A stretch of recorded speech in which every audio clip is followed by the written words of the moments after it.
எனக்கு டைரக்டர்கிட்ட கேட்க வேண்டிய ஒரே ஒரு கேள்வி எனக்கு புரியல. நான் ரமா மேடம்கிட்ட கூட கேட்டேன். ஸோ இது வந்து எனக்கு ஒரு அக்கா ஒருத்தர் இருக்காங்க. அவங்களோட ரிலேட்டிவில் இந்த பிரச்சனை இருந்துச்சுன்னு சென்னைக்கு கூட்டிகிட்டு வந்திருந்தாங்க. ஸோ அங்கே கூட்டிகிட்டு வரும்போது இந்த மாதிரி சொன்னாங்க, ஹாஸ்பிட்டலில் இந்த மாதிரி ஐவிஎஃப் போயிருக்காங்க அப்படின்னு. அப்போ எனக்கு ஐவிஎஃப்பில் என்ன பண்ணுவாங்கன்னு எனக்கு தெரியாது. இப்படி குழந்தை இதுக்கு ஹாஸ்பிட்டல் இருக்காங்கிறது எனக்கு தெரியாது. இது 2014 நடந்த சம்பவம். அப்போது அங்கேருந்து தான் எனக்கு வந்து ஸோ இப்படி நடந்துச்சுன்னா இப்போ ஒரு வேளை மாற்றி இருந்துச்சுன்னா அப்போ அந்த கேரக்டர் என்னவோ உருவாகும், இந்த இடத்துக்கு போகிறதுக்கு என்னவாக இருக்கும், அப்போ இதை சார்ந்த கருத்தியெல்லாம் நம்ம என்ன சொல்ல போகிறோம் அப்படிங்கிறது அங்கேருந்து அது கொஞ்சம் கொஞ்சம் எவ்வளோ ஆகி வந்தது தான் சொல்லுங்கள்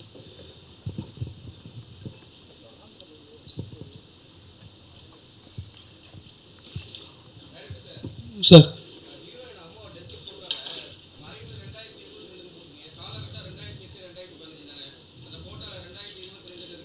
ஆமாம் சார், தப்பாக பண்ணிட்டோம் சார். அது வந்து எடுக்கும்போது அந்த காலகட்டத்தை மென்ஷன் பண்ணாமல் நாங்கள் எடுத்துட்டோம் அதில் நடைமுறையாக. அப்புறம் படம் பார்த்துட்டு சில பேர் வந்து கொஞ்சம் பீரியடை மாற்றிக்கலாம் அப்படிங்கிற மாதிரி சஜஷன் கொடுத்தனால அதுக்கப்புறம் போஸ்ட்டில் தான் அந்த பேர் போட்டனால அந்த தவறு நடந்துருச்சு. சார் அது மாதிரி படத்தில் எல்லாமே அந்த கிராமியம் நல்ல கிராமத்துக்கு கூப்பிட்டு போயிட்டீங்க. மாயாவரம் மதுரைக்கும் எல்லாமே தான் கிராமம் நல்லா இருந்தது. Okay sir. படத்தில் கேரக்டர் எல்லாருமே எம்எஸ் பாஸ்கர் சார் எல்லாருமே பிரமாதமாக. ரமா மேடம் மட்டும் மேக்கப் ஜாஸ்தியாக, ஏன்னா ஹீரோயினும் சரி அக்கா கேரக்டரும் சரி எல்லாருமே கட்டாங்க. ஒருவேளை அதனால தான் அந்த டைலாக் என் பேர் புட்டம்மா, அதனால தான் புட்டு. ஆமாம் சார், அவங்க வந்து இல்லை சார், மேக்கப் இல்லை சார். அவங்க வந்து வரும்போது அப்படி வந்தாங்க. ஆனால் இல்லை மேம், இந்த கேரக்டருக்கு இப்படி இல்லை, நம்ம அதை பண்ணிக்கலாம் அப்படின்னு சொல்லிட்டு அவங்க பண்ணாங்க. ஆனால் பொட்டு இருக்கணும், ஆனால் அதே நேரத்தில் ரொம்ப அப்படி இருக்கக்கூடாது. ஏன்னா அது கேரக்டராக இருக்கிறனால அது ரொம்ப அதிகமான மேக்கப் இல்லை. அந்த கேரக்டருக்கு ஏற்ற மாதிரி கொஞ்சம் அவங்களுக்கு மட்டும், மற்றவங்களுக்கெல்லாம் அது தேவைப்படலை மேக்கப். அப்புறம் அந்த மெடிக்கல் டெஸ்ட்டில் வந்து மாப்பிள்ளைக்கு வந்து ஆண்மையில் மாதிரி சொல்லுங்க. பட் பின்னால் வந்து குழந்தை கடைசியில் கிளைமேக்ஸில் அவருக்கு குழந்தை வர மாதிரி காட்டுங்க. அது என்ன டிஃப்ரென்ஸ்? ஏன் அது மாதிரி? இல்லை சார், இங்கே வந்து இல்லை சார், அப்படி இல்லை சார். அது இப்போது ஒரு ஸ்பேம் வருது அப்படின்னா அதில் வந்து கிட்டத்தட்ட ஒரு 15 மில்லியன்லேருந்து 80 மில்லியன் வரையும் இருக்குது. அதில் ஒன்று தான் வந்து உயிர் பெறுது அப்படிங்கிறது தான். அது ஒன்று இல்லை அப்படிங்கிறது யாராலையும் எந்த அறிவியலும் எந்த மருத்துவமும் சொல்ல முடியாது. அப்படி இருக்கும்போது 15ல் 1 கூட இருக்காதா? அதுக்கான சூழலை மட்டும் உருவாக்கணும் அப்படிங்கிறது. ஆமாம், சந்தோஷமாக என்ன சூழல் இருக்கணும் அப்படிங்கிறது தான் அடிப்படையாக இருக்குது.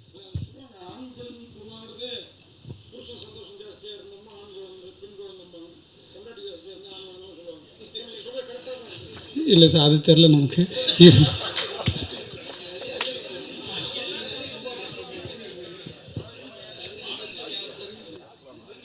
லிரிக்ஸ் வந்து இவர் தான் சார் பண்ணுங்க. எல்லா பாட்டுமேயோட லிரிக்ஸும்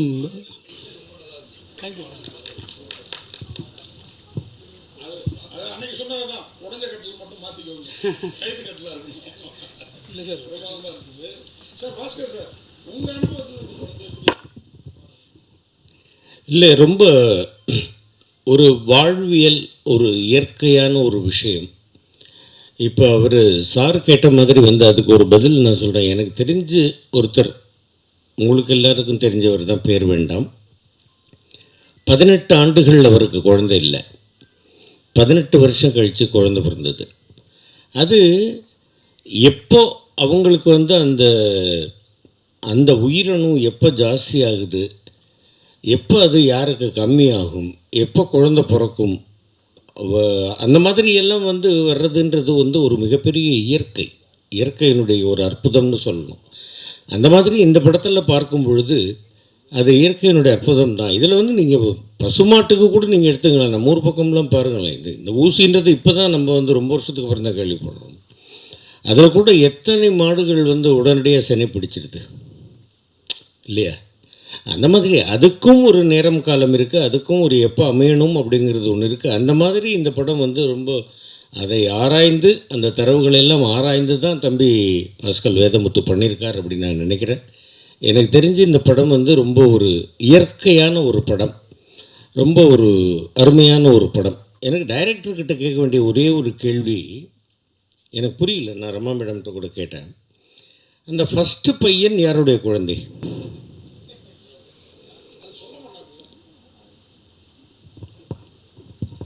அது டெஸ்ட் பேபி சார். ஐவிஎஃப். அது ஐவிஎஃப் போனது காரணம் என்னென்னா, இவர் வந்து ரொம்ப ஹீரோயிட்டிக்கான ஒரு ஆள்லாம் இல்லை இந்த கேரக்டரை பொறுத்த வரைக்கும். இவருக்கு வந்து ஒரு ஆதிக்க மனநிலை இவருக்கு ரொம்ப பழமையானமான ஒரு கேரக்டரு. அதனால் அந்த ஆதிக்கத்தை உடைக்கிறதுக்கு தான் ஐவிஎஃப் உள்ளே போக வேண்டியதாக இருந்துச்சு. அது இவர் எப்படியா புரிஞ்சுக்கிறாரு அப்படிங்கிறது தான் அந்த படத்தோடைய ட்ராவல். அதுக்கு முடிகிற இடம் தான் அவர் ஹீரோவாக தவிர படம் முழுவதும் இல்லை நான் சொல்கிறது என்னென்னு கேட்டிங்கன்னா, ஐவிஎஃப்ன்றது வந்து எப்படின்னு கேட்டிங்கன்னா இந்த மெடிக்கல் டேர்ம். ஆமாம் சார். டாக்டர்ஸுக்கு ரொம்ப ஹைலி எஜுகேட்டட் இந்த இதில் இருக்கிறவங்க இவங்களுக்கெல்லாம் நல்லா புரியும். பட்டு ஒரு கிராமத்து மக்களுக்கு அது புரியுமா? இல்லை சார், நோக்கம் வந்து ஊசி போட்டால் குழந்தை பிறக்குமா அப்படின்ற ஒரு டவுட்டு தான் அவங்களுக்கு வரும் அப்படின்ற மாதிரி எனக்கு தோணுச்சு. தயவுசெய்து தப்பாக நினைக்கக்கூடாது. அதாவது இல்லைங்க, மாட்டுக்கு ஊசி போடுறது வேறு, மனுஷனுக்கு ஊசி போட்டு குழந்தை பிறந்திருக்கா? நீங்கள் என்னங்க நீங்கள்? அதுவும் ஐவிஎஃப்ன்றது நமக்கு புரியலாம். கிராமத்து மக்களுக்கு, படிக்காதவங்களுக்கு, அந்த படிப்பறிவு இல்லாதவர்களுக்கு இது புரியுமா அப்படிங்கிறது. நான் வந்து நம்ம குழந்தை இல்லாதவங்களுக்கு அது எப்படி உயிர் உருவாகுது அப்படிங்கிறது அந்த கிளாரிட்டி மட்டும்தான் எனக்கு இருக்குது. அது சம்மந்தமாக இது இன்னும் குழந்தை இல்லை அப்படிங்கிறது அது ஒரு விளைவு. 2 பேரும் வந்து ஆணும் பெண்ணும் சேர்றாங்க, அதில் தான் குழந்தை உருவானே தவிர இந்த குழந்தை பெற்றுக்கணும் அப்படிங்கிறக்காக உடல் வைக்கிறதோ இல்லை குழந்தை வேணாங்கிறக்காக உடல் வைக்கிறதோ இது எனக்கு இது அந்த கருத்துக்கு நான் எதிரானது. அதனால் எனக்கு தெளிவு என்னென்னா, குழந்தை ஒரு படைப்பு எப்படி உருவாகும் அதுதான் சொல்ல வேண்டியதாக இருந்துச்சு. அதனால் அது மட்டும்தான் பேசணும்னு நினைக்கிறேன். இப்போ ஐவிஎஃப் சம்மந்தமான பல கேள்விகள் இருக்கும், அது தேவையில்லைன்னு நினைக்கிறேன். இந்த கதைக்கு தேவையில்லாதனால அதை நான் அதை தவிர்த்துட்டேன். இல்லை அது ரொம்ப அருமையான லாஸ்ட்டில் வந்து சொன்னது வந்து குழந்தை வேணுங்கிறதுக்காக வந்து நம்ம இருந்தோம். ஆணும் பெண்ணும் எப்போ சந்தோஷமாக இருக்கிறாங்களோ அப்போ தான் அவங்களுக்குள்ள ஒரு மூன்றாவதாக ஒரு உயிர் தோணுதுங்கிறதெல்லாம் ரொம்ப ஒரு கவிதைத்துவமான ஒரு விஷயம். அதெல்லாம் ரொம்ப ரசிக்கிற மாதிரி அருமையாக இருந்தது. அந்த அந்த அந்த 2 உயிர்கள் இன்பம் அடையும் போது 3வது உயிர் உருவாகும், இது படைப்பின் ஒழுங்கு அப்படிங்கிறது எனக்கு வந்து இந்த ஸ்கிரிப்ட் எழுதும்போது எனக்கு வந்து அந்த அறிவு இல்லை. ஏன்னா 2015 போல் என் ஃப்ரெண்டுகிட்ட ஒருத்தட்ட கொடுக்கும்போது அவர் என்னை கேள்வி கேட்டார், கடைசியாக மறுபடியும் கன்சீவ் ஆகிட்டு வெளியில் வராங்களே அந்த குழந்தை ஐவிஎஃப்க்கு பிறந்ததுங்கிறது சொல்கிறியா இல்லை இயற்கையாக பிறந்துச்சு அப்படின்னு சொல்கிறியான்னு எனக்கு கேட்டார். நான் அப்போதைக்கு சொன்ன பதில் வந்து, அது ஆடியன்ஸ் என்னவா புரிஞ்சுக்கிட்டோம் எனக்கு தெரியல, அது அவங்களா புரிஞ்சுக்கிட்டோம் அப்படிங்கிற பார்வை மட்டும்தான் இருந்தது. அதற்கு அப்புறமா தான் அதை வந்து அப்போ நம்ம ஒரு ஸ்டாண்ட் எடுக்க வேண்டியதாக இருக்குது. இப்படி விட்டுறக்கூடாது, நம்ம ஒன்று அது இன்னும் கொஞ்சம் தெளிவாக சொல்லணும் அப்படிங்கிறபோது அது சம்மந்தமாக நான் பார்க்கும்போது எனக்கு வந்து அண்ணன் செந்தமிழ் அண்ணன் வந்து எனக்கு ரொம்ப இன்ஸ்பைர்ட். அவர் நம்மாழ்வார் ஐயா. ஸோ இவங்க இயற்கை சார்ந்தான அந்த கருத்தியெல்லாம் எப்படி வந்து சொல்கிறாங்க அப்படிங்கிறது. ஸோ அப்போ அதிலேருந்து தான் அதை வந்து ஓகே இது இந்த ஸ்டாண்டு தான் நம்ம எடுக்கணும் அப்படிங்கிறனால அது அங்கேருந்து எடுத்துக்கிட்டேன். இல்லை அதெல்லாம் ரொம்ப அற்புதமாக இருந்தது. அதெல்லாம் வந்து சும்மா படமே வந்து ரொம்ப ஒரு படமாக நாம் இங்கிருந்து பார்க்காமல் அந்த கிராமத்துக்கு ஒருவேளை நான் நடித்தேங்கிறதுக்காக நான் சொல்லலை, பார்க்கும் பொழுதே அந்த கிராமத்துக்குள்ளே போன மாதிரி இருந்தது. அதெல்லாம் ரொம்ப பாராட்ட தகுந்த விஷயம்தான். நீங்கள் எல்லோரும் என்ன சொல்கிறீங்க?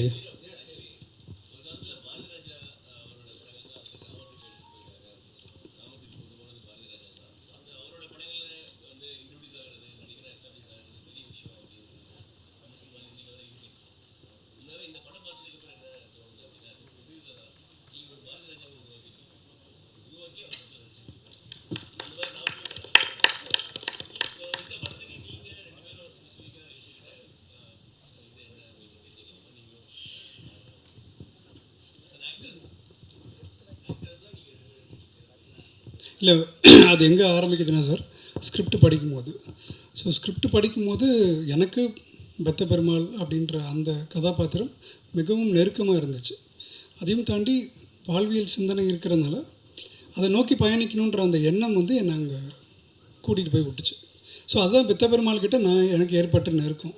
ஸோ இன்றைக்கி இந்த ஐவிஎஃப் இந்த மாதிரியான விஷயம்லாம் படைப்பு வணிகமாகிறது வந்து தவிர்க்க வேண்டிய ஒரு விஷயம்ன்றதை நான் பார்த்தேன். ஏன்னா அது வணிகமாக வேண்டிய ஒரு விஷயம் கிடையாது. ஏன்னா அது நம்பிக்கையை உடைக்க ஆரம்பிக்குது. எப்போ வணிகமாவதோ ரொம்ப ஈஸியாக நம்பிக்கையை உடைக்க ஆரம்பிக்குது. 3வது மாதம் 4வது மாதத்துலேயே நீ அதுக்கு சரிப்பட்டு வர மாட்டேன்ற அந்த ஒரு இடத்துக்கு 2 பேரையும் தள்ளிடுறாங்க. ஸோ அந்த 2 கதாபாத்திரங்களாக பெத்த பெருமாளாகவும் பாண்டியாவும் என்னால் மிக எளிதாக பொருந்தி கொள்ள முடிஞ்சுது. அங்கேருந்து தான் அந்த கதாபாத்திரம், அந்த கதையிலேருந்து ஆரம்பித்தது தான். அதை சார்ந்து வாழ்வியல் சூழலுக்குள்ளே போனோன்னையும் அது இன்னும் எங்களை வந்து மிகைப்படுத்தி கொடுத்துச்சு. அங்கே நாங்கள் வந்து அந்த பெத்த பெருமாளையும் பாண்டியும் அவங்களுக்கு நடுவில் கண்டுபிடிச்சிக்கிட்டோம். அது அந்த விஷயம் தான் நடந்துச்சு. எல்லாருக்கும் வணக்கம். உங்களோட டைம் இவ்வளோ நேரம் ஸ்பெண்ட் பண்ணதுக்கு ரொம்ப சந்தோஷம், ரொம்ப நன்றி. ஸோ இந்த கேரக்டர் வந்து எனக்கு ஸ்டார்டிங்கில் கொஞ்சம் சேலஞ்சிங்காக தான் சார் இருந்துச்சு. பிகாஸ் இது என்னோடய வயசுக்கு மீறின ஒரு கேரக்டர். ஸோ இது நம்ம பண்ணலாமா, பண்ணால் கரெக்டாக வருமா அப்படின்ற மாதிரி நிறைய குழப்பங்கள் இருந்துச்சு. ஆனால் என்னை சுற்றி இருக்கவங்க, என்னோடய ஃப்ரெண்ட்ஸ் எல்லாருடைய லைஃப்லையும் இதை ஃபேஸ் பண்ணிகிட்ருக்காங்க. ஸோ இது எல்லாமே நான் நேரில் இருந்து பார்த்துருக்கேன். நான் அதில் ஒருத்தியாக ஏன் அவங்களோட வழிகளை நான் ஏன் மக்களுக்கு தெரிவிக்கக்கூடாது அப்படின்ற ஒரு எண்ணத்தில் தான் நான் இந்த ஸ்கிரிப்டுக்கு ஓகே சொன்னேன். ஸோ அங்கே போய் ரிஹர்சல் எடுக்கும்பொழுது அந்த மக்களோட பழகும்போது ஆப்வியஸ்லி அந்த கேரக்டரோட கொஞ்சம் சிங்காக வாய்ப்பு கிடைச்சிது சார்.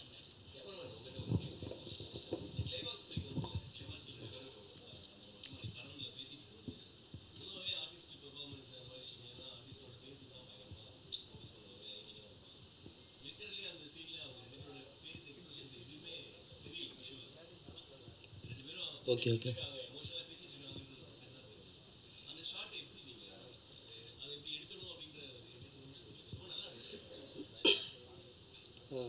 டேரக்டர் சார் வந்து கேட்டிருந்தார், இங்கேருந்து இங்கே ஒரு ஸ்டே இருக்குது, இங்கேருந்து இங்கே ஒரு எண்டு போகும் அப்படின்னு சொல்லும்போது, சரி ஓகே இங்கே சேஞ்ச் ஒரு இருக்குது, நம்ம ஒரு வேரியேஷன் நம்ம பண்ணலாம் அப்படின்னு சொல்லி அப்படி டிஸ்கஸ் பண்ணும்போது அதை பார்க்க அப்படி தெரியுதுன்னு நினைக்கிறேன்.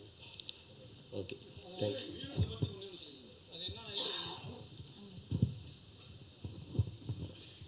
இங்கே மாட்டுக்கொட்டையில் ஒரு அலம்போதே இவருடைய கேரக்டர்ஸ் வந்து முடிஞ்சிருச்சு. அதே மாதிரி பாண்டி கிணத்து சீனில் இருக்கும் பொழுது நீ தான் முக்கியம் நினச்சேன், குழந்த தான் எனக்கு முக்கியம், நீ தயவுசெய்து என்னை விட்டு நாங்கள் வந்துக்கிறோம் அப்படிங்கிற போது அங்கே அந்த கேரக்டராக அங்கே வந்து நின்றுச்சு. அதற்கப்புறமா அவங்களுடைய எமோஷ்னல்ஸ் பெருசாக தேவைப்படலை. அப்படிங்கிறபோது ஆஃப் மூடாக கொஞ்சம் இருந்து அதுக்கப்புறமா சேர்றதுங்கிறது தேவைப்பட்டது. அப்படிங்கிறது கன்வே பண்ணும்போது அவர் இப்படியான ஒரு ரொம்ப சூப்பராக பண்ணி கொடுத்துருக்காரு. Thank you sir.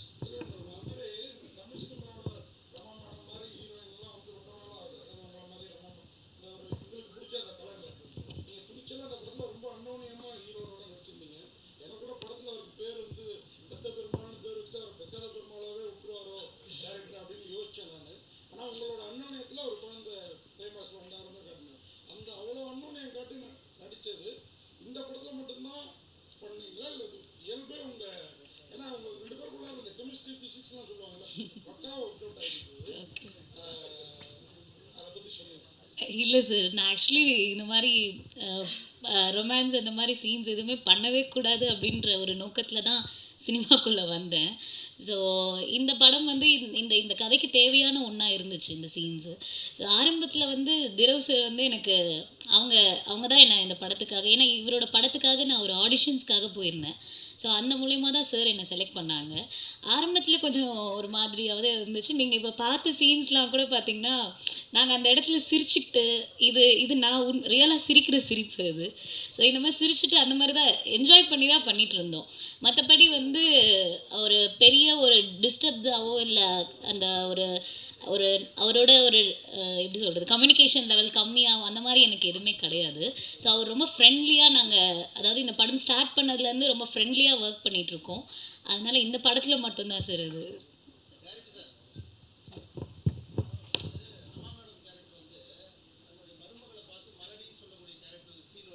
ஆமாங்க சார்.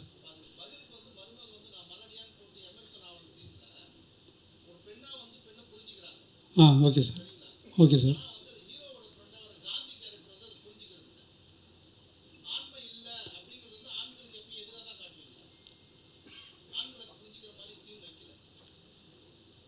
இல்லை சார், இதே ஆம்பளை குழந்தை பெற்றாதாங்கிறத வந்து அப்படி தானே ஆண்கள் நிறைய பேர் அதோடு தொடர்படுத்தி இருக்கிறாங்கல்ல. இல்லை சார், அப்படிப்பட்ட கேரக்டராக காந்தியா இல்லை. அவங்ககிட்ட என்ன குறை இருக்கோ அதை நோண்டுற கேரக்டர் தான் அந்த கேரக்டர். இல்லை சார், ஆம்பளை அப்படிங்கிறது உடையிற தன்னை புரிஞ்சுக்கிறது இன்னொருத்தவங்க மூலமாக இல்லை, தானே புரிஞ்சுக்கணும். அதுதான் அந்த கேரக்டர் பெத்த பெருமாள். அவரே தானே புரிஞ்சுக்கிறது தான் அந்த கேரக்டருடைய ஸ்ட்ராங்குன்னு நினைக்கிறேன். அது இன்னொருத்தவங்க சொல்லி புரிஞ்சால் மறுபடியும் அது அவங்களுடைய பாயிண்ட் ஆஃப் வியூ மாறிடுது. என்கிட்ட ஆதிக்கம் இருக்குங்கிறத நான் உணரணும்ல. முதல்ல நான் உணர்ந்தால் தானே அது சரியாக முடியும். இன்னொருத்தன் சொல்லி அதை உணருங்கிறது உணர முடியாது. அது அறிவியலை கருத்தாக அதை புரிஞ்சுக்கலாம். ஆனால் உண்மையிலே உணர்ந்தால் தானே நான் பண்ணுற தப்பு ஆதிக்கங்கிறது அவன் மனசில் உள்ளது அவனே உணரணும். அதுதான் அந்த கேரக்டர். அப்படி தான் அந்த ஆண் தன்மையை இவரதே உணர்ந்து தான் அவர் வெளிக்கொண்டு வந்தார்.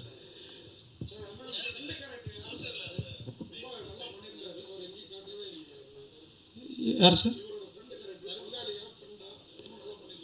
கருப்பு. அவர் மதுரை ஊரில் இருக்கார் சார் அவர். ஆமாம் சார். ஆமாம் சார், ஊருக்காரர் பக்கம் வீட்டு. ஆமாம். Okay sir, thank you sir. இல்லை சார், அது வந்து இப்போது படம் பார்க்குறதுக்கு முன்னாடியான பல கேள்விகள் இருக்கும். இது இன்னொன்று, இந்த போஸ்டர்ஸ் வந்து ஒரு தன்மையில் மட்டும் இல்லை, இவங்களுக்கு பலவிதமாக பல விஷயங்கள் இதுக்குள்ளே புரியும் அப்படிங்கிறதுக்காக இந்த போஸ்டர்ஸ் வச்சோம். அது படம் பார்க்கும் பொழுது அது இது சரியாக கன்வே பண்ணிடும் அப்படின்னு நம்பினேன். அது ஆயிடுச்சுன்னா சந்தோஷம், இல்லை மறுபடியும் அது சர்ச்சை ஆயிடுச்சுன்னா அது நம்ம பேசி ஆகணும் சார்.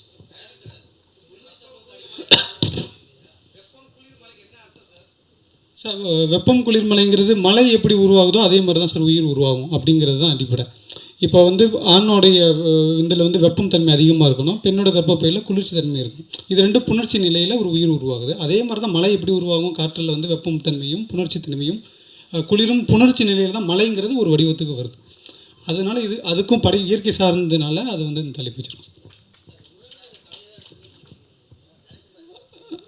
சார் ஒரு நிமிஷம் சார் ப்ளீஸ். ஆமாம் சார்.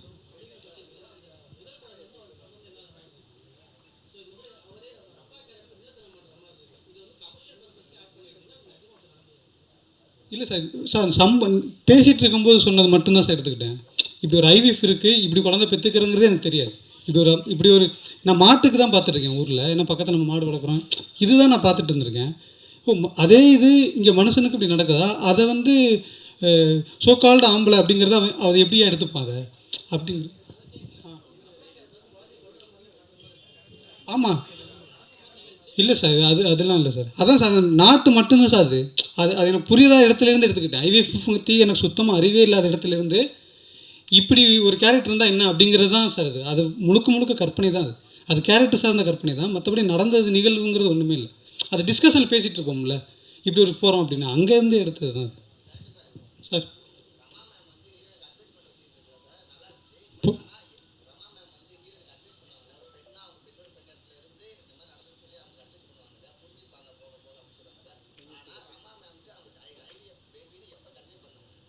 இல்லை சார், அவங்களுக்கு புருஷன் முன்னாடிக்குள்ளே ஒரு சிக்கல் இருக்குது, அது ஏதோ ஒரு சிக்கல் இருக்குங்கிறது தான். அது இதுதான் பிரச்சனைன்னு அவங்களுக்கு தெரிய வேண்டாம். ஆமாம் சார், ஒருத்தவங்களுக்கு பிரச்சனை இருக்குது அப்படின்னா அது எல்லா பிரச்சனையும் தெரிஞ்சுக்கணும் இல்லை. நான் பல பிரச்சனைகளை சமாளித்து வந்தேன். இப்போ அவங்க பொட்டுக்கும் அதுக்கும் அவங்களுக்கு சம்மந்தமே இல்லை. நான் வந்து ஒரு விதத்தில் நான் அதில் பாதிக்கப்பட்டேன், நான் அதை அப்படி தான் அவங்களுக்கெல்லாம் பண்ணலை, நான் முடிவு எடுத்துக்கிட்டேன் அப்படின்னு ஒரு பொண்ணுக்கு நீ அப்படி ஒரு முடிவு எடு, என்ன சிக்கலுங்களுக்கு கூட நான் வர விரும்பலை, நீ அதை முடிவு எடுத்துக்க, நான் அவங்க கூட நிற்பேன்.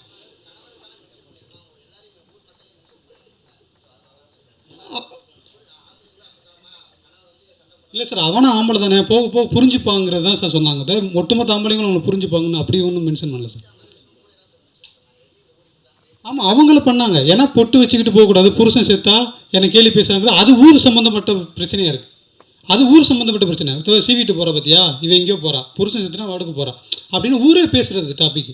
இது வந்து ஊர் ஒன்றை பேச போகிறதில்ல, அவன் ஆம்பளை தானே, அவன் போக புரிஞ்சுப்பான் விடு, என்னை ஊரே புரிஞ்சுக்கிச்சு, அவன் ஒருத்தன் புரிஞ்சுக்க மாட்டானா அப்படிங்கிற இடம் தான் சார் அது.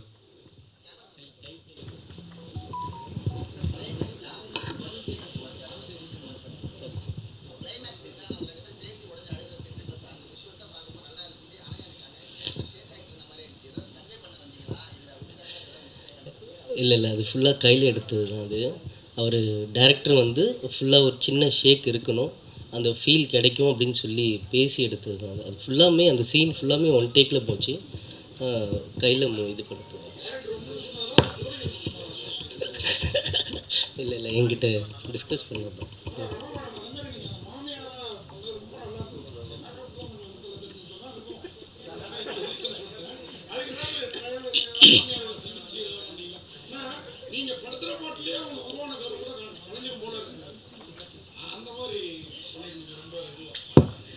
எல்லாருக்கும் வணக்கம். மேக்கப் தெரியுது அப்படின்னு நீங்கள் சொல்கிறீங்க. எனக்கு ஃபஸ்ட் டைம் நான் கனா படம், மெட்ராஸ், இப்போ பார்க்கிங் இல்லை இவ்வளோ எல்லாமே நேச்சுரலாக இருக்குன்னு இது வரைக்கும் அது மாதிரி கேள்விப்பட்டேன். பட் இது எனக்கு தெரியல. ஒருவேளை மேபி நான் அந்த பெரிய பொட்டு வைக்கிறேன்ல, ஸோ அந்த கலர்னால அது மாதிரி தெரியலாம். மற்றபடி மேக்கப் எதுவும் போடலை, நேச்சுரலாகவே இந்த பொட்டுனால அது மாதிரி தெரிஞ்சிருக்கும்னு நினைக்கிறேன். அதுவும் இல்லாமல் மாமியார் மருமகள் இது நிறைய நம்ம பார்த்துட்ருக்கோம். ஸோ எனக்கு ஒன்றும் பெருசாக தெரியல சார். டைரக்டர் என்ன சொன்னாரோ அது பிரகாரம் பண்ணேன். தேங்க்யூ.